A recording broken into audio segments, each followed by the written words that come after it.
Dear students, we have already derived the time-dependent Schrodinger wave equation in the previous class. That time-dependent equation is minus h bar square by 2m del square psi by del x square plus v psi equal to I h bar del psi by del t. And here the wave function associated with the moving particle is given by psi of xt is a e to the power minus I by h bar e t minus px. Here the particle is moving along positive x direction. So this is the wave function associated with the particle in one dimension. Now, using this time-dependent equation, let us derive time-independent equation, Schrodinger's time-independent wave equation. For this, we write this psi of xt. Here see the wave function is, it is a function of both x and t. And let us split this one into the terms containing x and t, so that this can be written as this. So e to the power minus I by h bar et, one term, into e to the power minus I by h bar into minus px. We get this. And let us club a and this term together. So we get this term. A e to the power ipx by h bar into e power minus I by h bar et. And this term, it is the term containing x, this one term containing t. So let us take this term as psi. But the symbol is slightly different. Look at these two. There is a difference between these two symbols. This one represents the wave function, which is a function of both x and t. This represents the wave function, which is the function of only x, function of x only. Psi is function of x only. So we write psi of xt as this. Now substitute this one in time-dependent equation, time-dependent Schrodinger equation. See in this expression, substitute psi as this. So we get this expression. By substituting psi as psi e power minus I by h bar et, we get this. And the first term here say, second order differentiation of psi e to the power minus I by h bar et. And see here, this term e power minus I by h bar et. So this is constant because here differentiation with partial derivation with respect to x. So this is constant. Keep it outside so that when you differentiate this one psi with respect to x twice, we get this. Plus this term as it is, no change, equal to I h bar and del by del t of this. Here partial derivative of this term. Here psi function of x depends on x. So here it becomes a constant. So we keep it outside. Then we find the partial derivative of this term with respect to t. Derivative of this term with respect to t. So differentiate, what do you get? Same term, e to the power minus I by h bar et into the coefficient of t minus IA by h bar. And in both left hand side, right hand side, this term common, dividing throughout, this term gets cancelled. So that remaining is minus h bar square by 2m del square psi by del x square plus v psi is equal to e, see here, this h cancels, minus I and I into I square, minus 1, minus plus, so what's remaining? E psi. Or multiplying both sides by minus, this term reduces to this form. Take this term to the right hand side, then you get this. And by multiplying all the terms by 2m by h bar square, this term reduces to this form. And this is Schrodinger's time-independent wave equation. This term here contains just x only, depends on x only. Del square psi by del x square. This psi function of x only. Remember that. The symbol represents the wave function, which is a function of position x only. So that this is the time-independent equation, where psi is a to the power ipx by h bar. Now, let us consider the applications of Schrodinger wave equation. Using Schrodinger wave equation, we can solve we can find out the energy values and the wave function associated with the particle in different cases. Case 1, the first case is, let us consider a free particle. A free particle is nothing but a particle which is free to move anywhere, which has got the freedom to move anywhere. There is no restrictions for the motion of the particle. It can move anywhere in space. So no restrictions means there is no restriction on the value of k, that wave factor, so that particle can take any energy value. It can take any value of energy, so that energy is continuous. That means in case of a free particle, energy is not quantized. Energy is continuous. It can have continuous values of energy. Energy is not quantized. You know the meaning quantization. Now, case 2, suppose the particle is confined in a one-dimensional potential box. Consider a one-dimensional potential box. One-dimensional box means we just consider the length of the box only. Width, not length, width of the box only. A particle is in motion inside the box in this direction, along x direction. Suppose the particle is moving in this direction, along x direction. So that is along the width of the box. Let L be the width of the box. So this is a one-dimensional potential box having infinite height. Let the height of the box is considered to be infinity, whereas width is finite, it is L. So here we have a particle. Suppose a particle of mass m is confined in this box. And inside the box, the potential field experienced by the particle, it remains constant inside. And for convenience, that potential is taken as 0. And outside the box, since the box has got, the walls of the box are having infinite height, the particle inside the box, it cannot come out of the box. It's not possible for the particle to move out from the box, as the height of the walls of the box is assumed to be infinity. So that as the particle cannot come out means the potential experienced by the particle outside the box is infinity. The potential outside is taken as infinity, whereas potential inside constant actually it is, but for convenience it is taken as 0. So that here the potential energy V equal to 0 for when the particle is between 0 and L. When the particle is exactly between these two walls or exactly inside the box. Inside the box means x more than 0, less than L. For this, V equal to 0. And for x less than or equal to 0, less than or equal to 0, or x more than or equal to L, in that case, V equal to infinity. These are called the boundary conditions. So here, some restrictions are imposed on the particle inside the box. It is not free to move everywhere. It is free to move inside the box only, but outside it cannot move. So these two are called the boundary conditions or the restrictions on that particle inside the box. Here we consider the non-relativistic motion of the particle. You know the meaning non-relativistic. No variation of mass with velocity. Non-relativistic variation. So we consider non-relativistic time-independent Schrodinger wave equation here.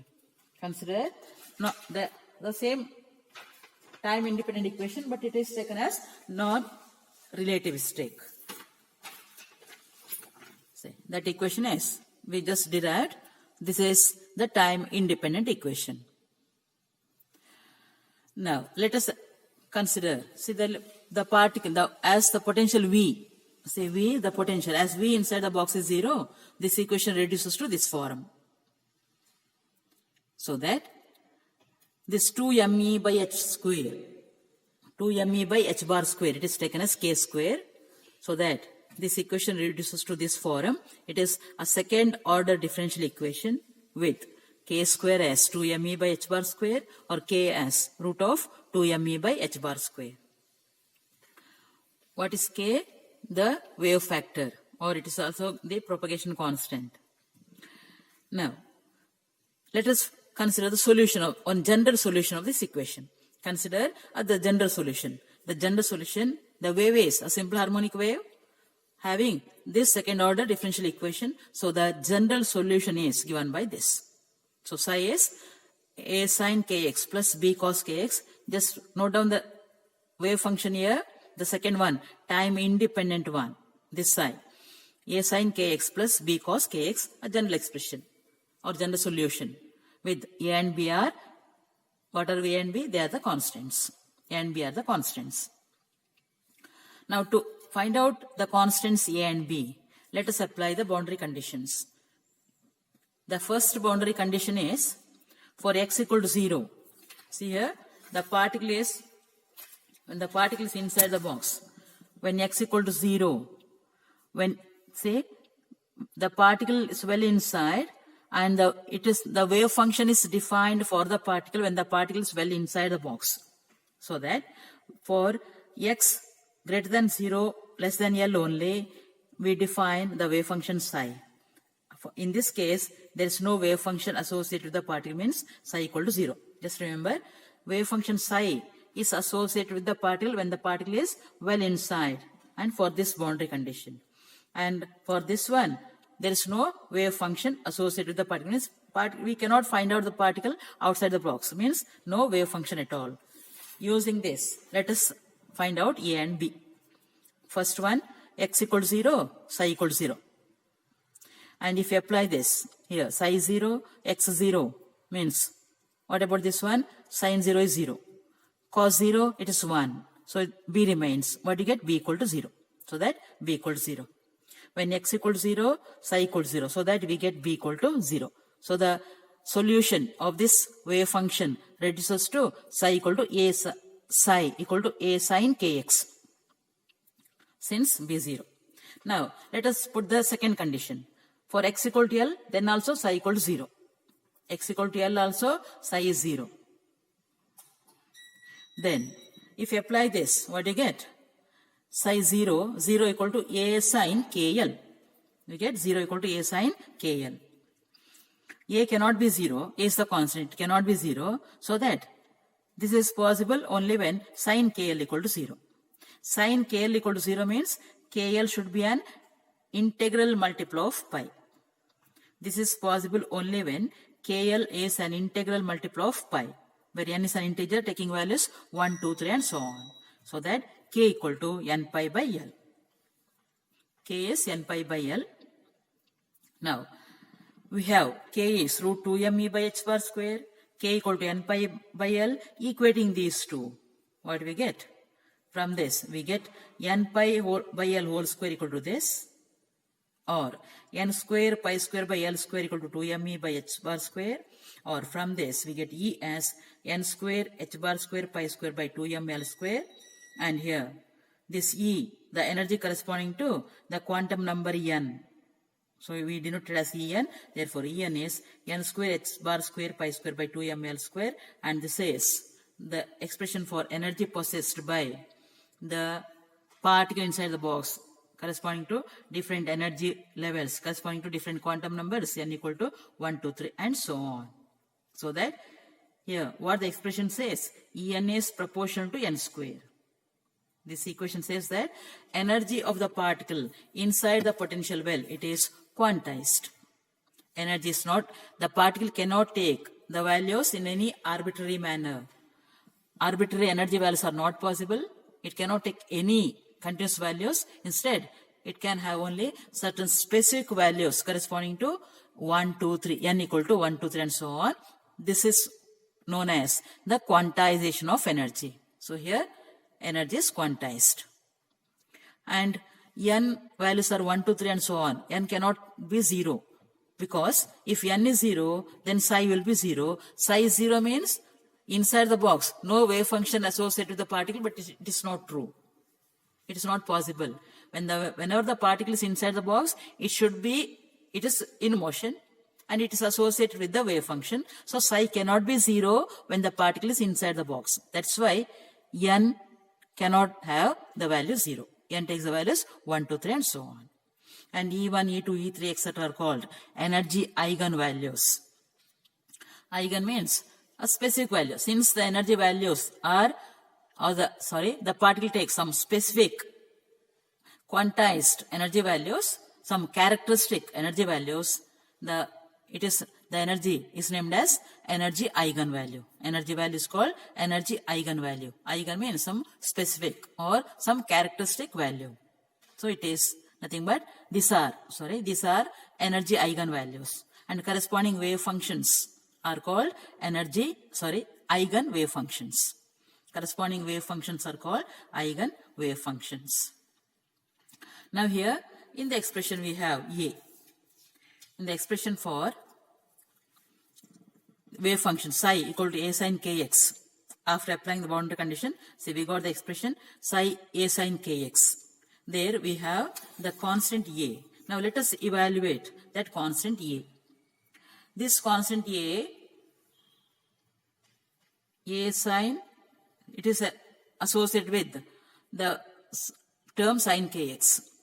So this constant A, it is evolved or it is evaluated or it is determined by applying the normalization condition. A is determined by applying the normalization condition. See here, as the particle is confined to this box, there is a finite probability of finding the particle anywhere inside the box, either at x less than 0 or less than L or greater than 0. In the region x greater than 0 or less than L, in this region there is a finite probability of finding the particle somewhere or other, at some point or some other, anywhere inside you can find the particle. So probability of finding the particle inside the box is always 1.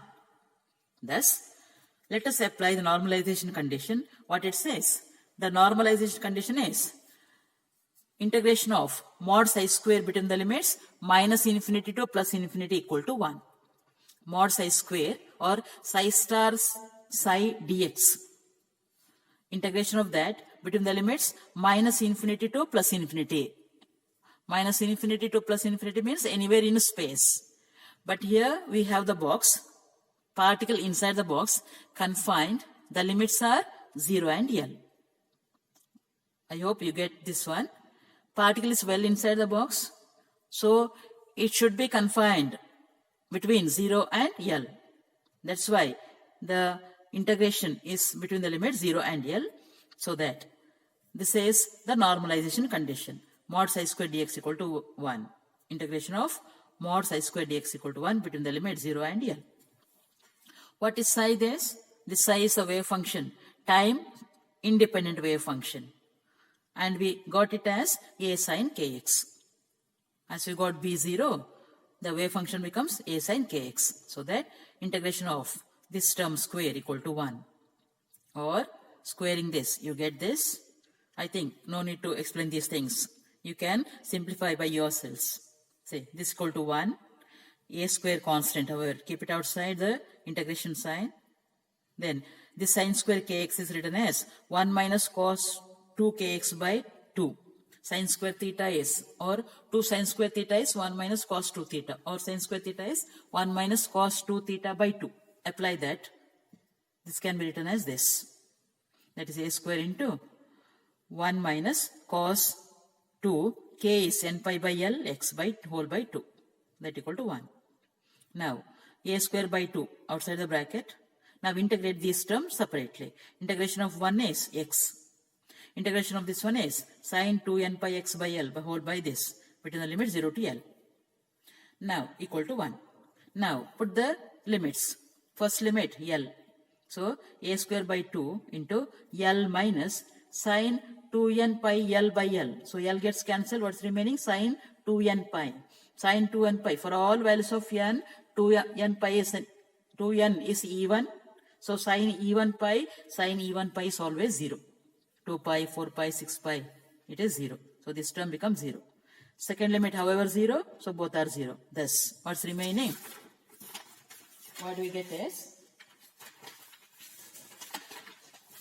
Then the remaining is a square by 2 into L minus 0 equal to 1, or a square L by 2 equal to 1. From this, we get a as square root of 2 by L. Thus, the normalized wave function for the particle inside the box. It is given by psi is equal to a sin kx, nothing but psi of n in general equal to root 2 by L sin n pi x by L. And this is the normalized wave function.